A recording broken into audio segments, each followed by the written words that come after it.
Hello, Mike. I'm Candy, and my score number is 30. Today, I'm going to read One Day's Out Fight for Son After Mom Abducts Him to China. It's been nearly a year since Brian Matt, a Utah information technology worker and former U.S. Marine, waved goodbye to his son Alex at the airport. The boy, then 4, was on his way to China with his mother, Matt's ex-wife Yuna, to visit family in his mom's hometown. They were due to return in 45 days but never make it back. Matt knew right then that his biggest fear had come true. Yuna had successfully carried out an international parental abduction. I took them to the airport, and I feel like a complete buffoon for letting that happen. Matt 34 tells Yahoo Parenting, his voice thick with guilt. She was much more conniving than I gave her credit for. Thus began Matt's new reality, spending every bit of energy on trying to bring his son back home from Dalian, Yuna's hometown, where the two have been living with her parents since May 2014. It's been a frustrating, labyrinthine, upsetting fight and has so far involved the U.S. State Department, the FBI, the National Center for Missing and Exploited Children, the Chinese Central Authority, assorted lawyers, and a Netherlands-based mediation firm, all to no avail. Matt's efforts have put him into severe debt, as he's already spent five more than 50,000 fighting for Alex's return, in addition to about 58,000 for his divorce. Wiping out his retirement account, now has launched an online crowd-raise campaign, hoping to raise enough money to continue his legal battle. But the emotional part has been the toughest, particularly since Matt has seen Alex just briefly during his whole time for a few days in October, when he went to see his son for what's been their only visit since Yuna, not in the US as Nina, took him to China.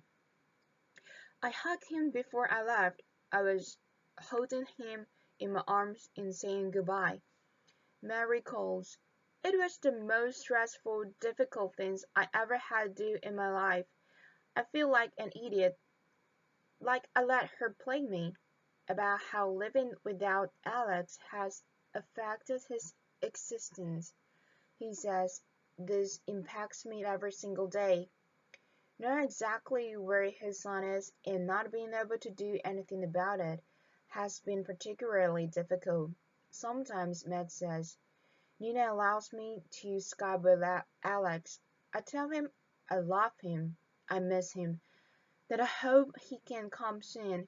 Matt says, adding that Alex no longer speaks English and appears to only be interested in watching TV and playing games on his iPad, even when they're on a Skype call together.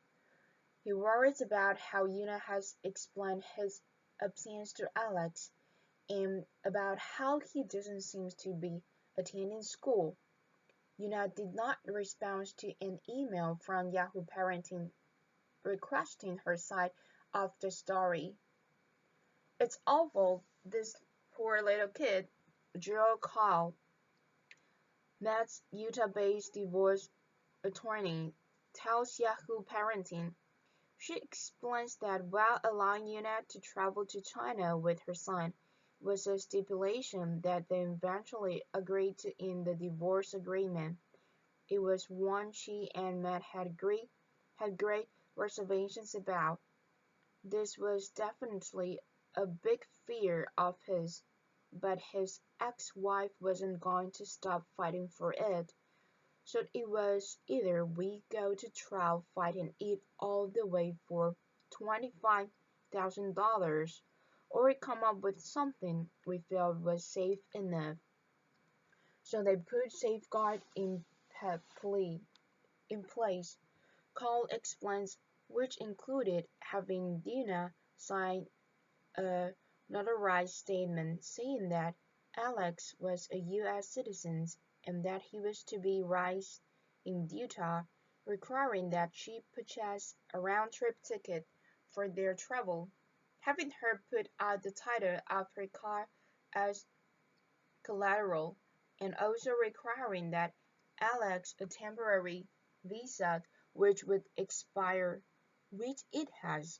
Now she says, my silent has spent so much money and has tried everything, and everyone has left him hanging.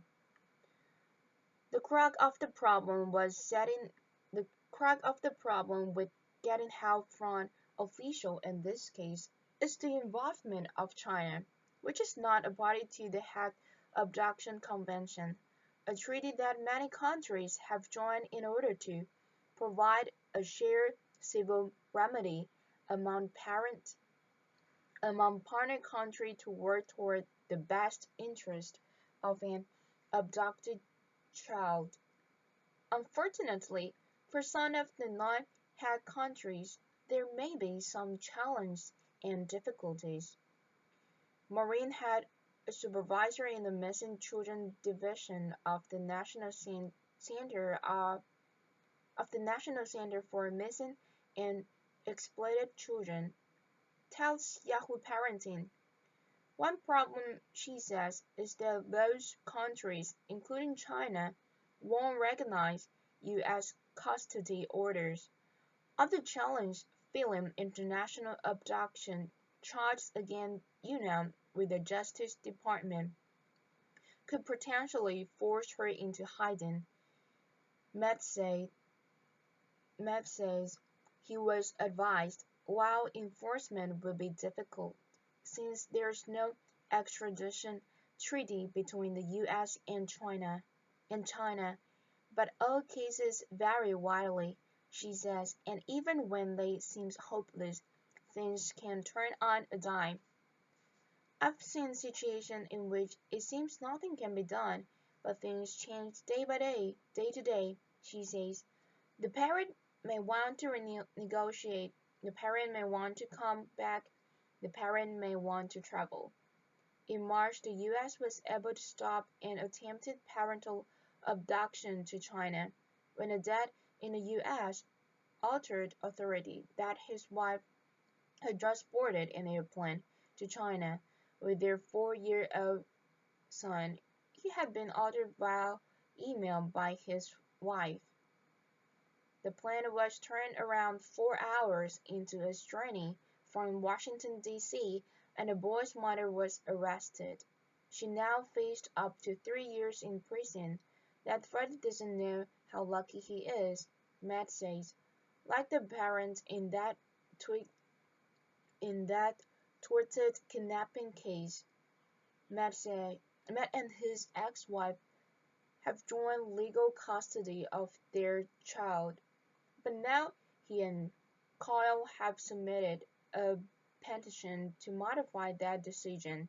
To have Yuna served with that petition, they've had to go through the Chinese Central Authority and are prepared for it to take up to 9 months. If Yuna doesn't respond within the required 20 days, Matt can get a sole custody order, but China may or may not accept it.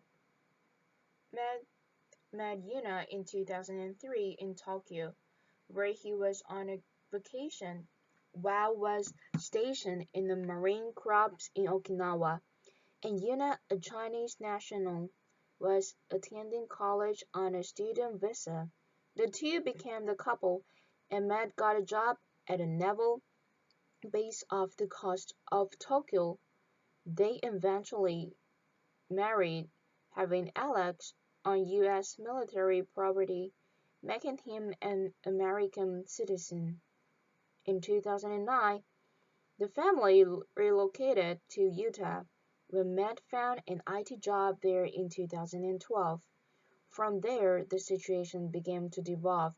There were disagreements about how to raise Alex, particularly around medical issues. Yuna's believes that their son needed a battery of tests and Chinese herbal treatments.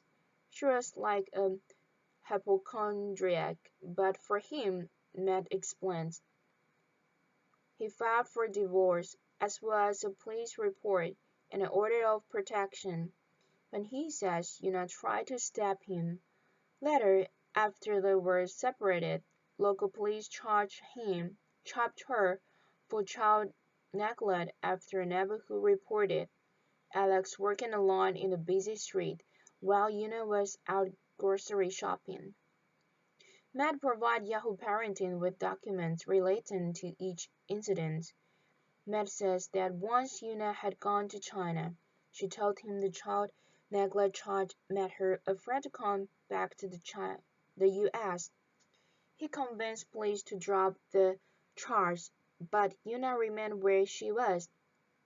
That's when I realized it doesn't matter what I say or do, says Matt, who is not willing to move to China. She's only convinced with what's best for her, not our son. These days, he's moving forward as best as he can, but he misses the time he spent with Alex. We'd play Legos and Hot Wheels and go to playground and the museum. Matt says, every Saturday was our day. Now the dad found weekends particularly lonely, especially if he stays at home, where Alex's room is set up and waiting for him, and where a steel box Christmas present for his son sit in the basement. I will never give up this fight, he says. Thank you, Mark.